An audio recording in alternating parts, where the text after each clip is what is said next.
प्रावधान होते हैं, इनकम क्या होता है, खर्च कैसे होता है, क्या क्या जानकारी मिल पाई आज की इस विशेष टीम से? देखिए, बजट एक बृहत विषय है और आप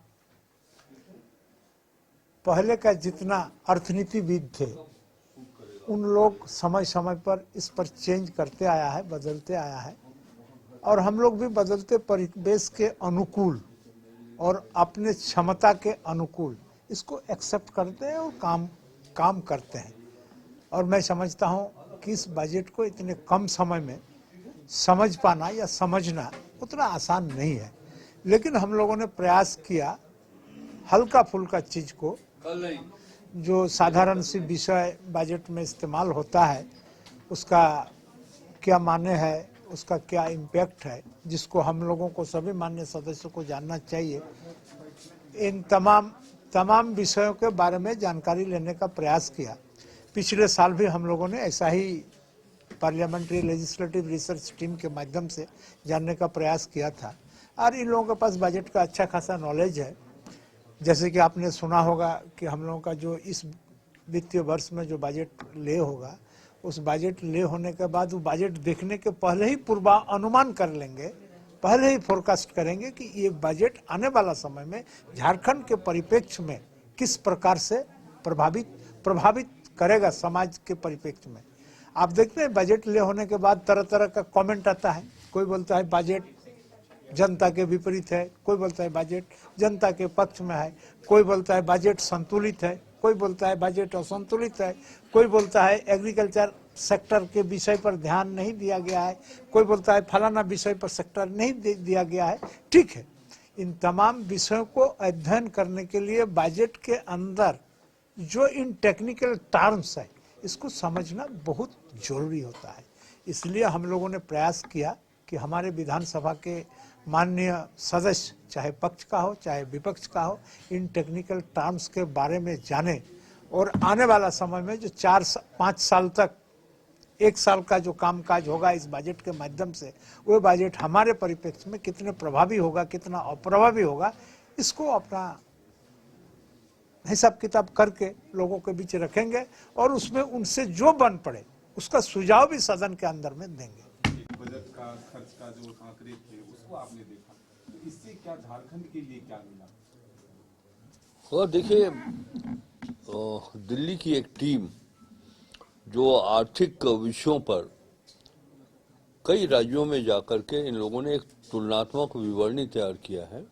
जाहिर सी बात है कि वो झारखंड के परिप्रेक्ष्य में भी काफ़ी लाभप्रद है, इंफॉर्मेटिव है और मैंने आग्रह भी किया है कि कल इनसे मैं बात भी करूंगा इस विषय पर।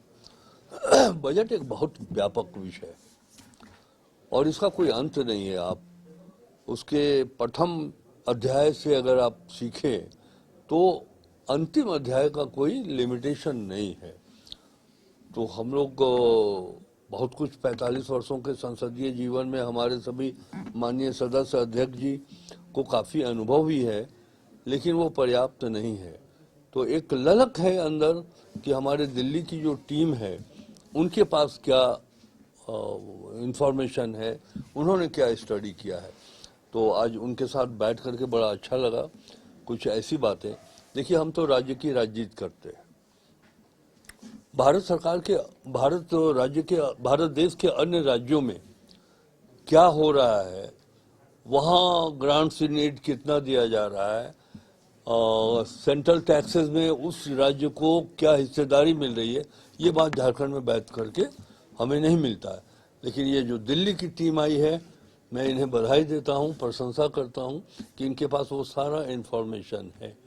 अब ज़रूरत इस बात की है कि हम लोग जानें, सीखें, समझें। जैसे एक प्रश्न अध्यक्ष जी ने अभी किया दिल्ली पीआरएस की टीम के साथ कि अगर हमारा रेवेन्यू रिसिप्ट राज्य का मान लिया कि 50,000 करोड़ रुपया है, state own tax, non on tax state का, और हम खर्च 30,000 करोड़ रुपया कर पाए, हम अपने कमियों के कारण, मैन पावर हमारे पास नहीं है, फिर वो कमिटमेंट अधिकारियों का नहीं है कि पैसा खर्च हो जाए समय पर, तो वो जो 20,000 करोड़ रुपया अगेंस्ट 50,000 करोड़ बच रहा है, तो ये हम कैसे मान लें कि ये सरप्लस बजट है? ये तो हमारा वीकनेस है, हमने खर्च नहीं किया, नहीं कर पाए।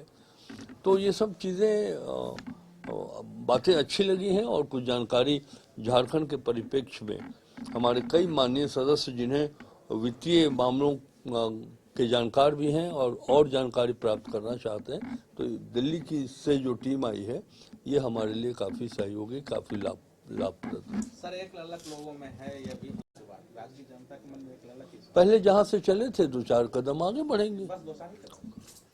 अब क्या लॉन्ग जंप करना है? मोदी जी की सरकार है। सर, कौन से सेक्टर में ज्यादा फोकस है? बढ़ते जाएंगे कि खर्च का जो मिशनरी डेवलप करने का भी उपाय ढूंढा जाएगा। सिर्फ ये नहीं हम लोग के एक सवाल है। देखिए, एक फाइनेंस मिनिस्टर होने के नाते अभी आप लोग शायद सुने या न सुने, थर्ड सप्लीमेंट्री पर मैं जब आंसर कर रहा था तो रेवेन्यू रिसीव के आलोक में हमारा एक्सपेंडिचर, कैपिटल एक्सपेंडिचर भी होना चाहिए, इस पर हमारा फोकस है। अभी तक ये प्रायोरिटी लोगों ने तय ही नहीं किया था कि भाई हमको जितना मिल रहा है हम उस पर योजना बनाएं, उसका स्कीम हेड में खर्च करें। तो हम लोग तो कमिटेड हैं, हमारे पास विज़न भी है और हमारे पास वो आइडिया भी है कि कैसे खर्च हम कर सके। परिवर्तन की आवश्यकता तो है।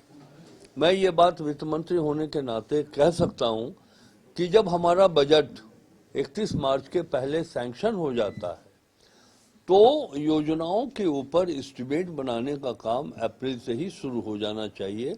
जिन सेक्टर पे जिस डिस्ट्रिक्ट में पैसा भेजना है वो हम 7 मई तक पैसा वहां भेज दें ताकि प्रॉपर टाइम पर जो हमारा फंड है अवेलेबल वो खर्च हो जाए। तो इस पर हम लोग काम भी कर रहे हैं, प्रेशर भी देते हैं। गृहिणी से लेकर के एक अर्थशास्त्री तक का। अरे नहीं भाई, ऐसा नहीं है। देखिए, अभी दिल्ली से जो पार्लियामेंट्री लेजिस्लेटिव रिसर्च टीम आई हुई है, इसमें 2-3 लोग यहाँ पर है इनकी टीम में और बहुत अनुभवी, क्योंकि ये लोग हर स्टेट जा करके लोगों को बताने का काम कर रहे हैं। तो हमें लगता है कि सीखने की कोई उम्र नहीं होती, जब मौका लगे तब सीखना चाहिए। तो अच्छा लगता है कि बजट तो बहुत व्यापक है, ये समुद्र जैसा है, इसकी गहराई जितने जाइएगा आप उतना जानने की इच्छा होगी और इसे कम समय में तो हम समझ ही नहीं सकेंगे। लेकिन हमारे मन में एक ललक है कि बहुत ज़्यादा कुछ नहीं तो थोड़ा बहुत भी हमें जहाँ से भी जानकारी हो ले ले, और उसी के चलते हमने देखा कि बहुत अच्छे ढंग से ये बता रहे थे। तो हम एक छोटा एग्जाम्पल आम भाषा में हमारे लोगों को ये बताना चाहेंगे कि अगर हमारे घर में इनकम 1200 रुपये का है तो 1200 रुपये में हम 1100 करते हैं कि 1000 खर्च करते हैं और हमारा सरप्लस अगर 100 या 200 रुपया होता है तो ये हमारे लिए बहुत बड़ी बात है। लेकिन उससे ज़्यादा हमें जो लगता है, क्योंकि थोड़ा बहुत हमें भी इकोनॉमिक्स और कॉमर्स के स्टूडेंट हैं, तो हमको लगता है वो 1000 रुपया हम किस स्तर से खर्च किए, ये सबसे ज़्यादा उपयोगी चीज़ है, वो ज़्यादा देखने के लिए है। इसलिए हमने सदन के अंदर में भी इस बात को फोकस किया कि आप कितना खर्च किए, क्या करने वाले, हमको उससे कुछ नहीं मतलब, आपने किस स्तर पे खर्च किया ये ज़्यादा ज़रूरी है।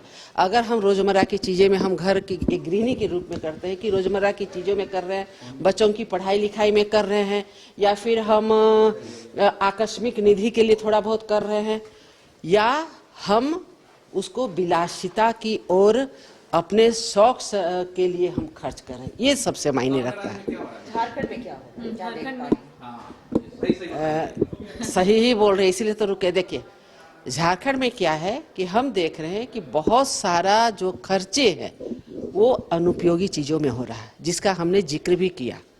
तो हम सभी, पक्ष हो या विपक्ष हो, सदन के अंदर में सच्चाई को रखनी चाहिए। और हमने इसलिए माननीय स्पीकर साहब से कहा कि एक बजट के पहले एक टीम होनी चाहिए जिसमें बैठ के चर्चा हो और उस चीज़ पे अमल लाया जाए। वरना हम आते हैं, क्वेश्चन लेंगे, बोलेंगे, भाषण देंगे, चले जाएंगे। नहीं, इससे हम जनता को क्या दिए या राज्य हित में हमने क्या काम किया, ये सबसे ज़्यादा ज़रूरी है। हम पक्ष के रहे, विपक्ष के रहे, उससे मतलब नहीं।